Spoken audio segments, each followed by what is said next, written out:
narrowly অসমীয়াত narrowly এই শব্দটোৰ অৰ্থ হ'ব সংকীৰ্ণভাৱে বা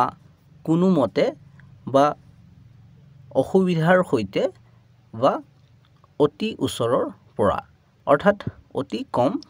ব্যৱধানত অহা এই দুটা বাক্যৰ সহায়ত আৰু বেছি ভালকৈ বুজি লওঁ The bullet narrowly missed her heart গুলিটো তাইৰ হৃদয়খনৰ সংকীৰ্ণভাৱে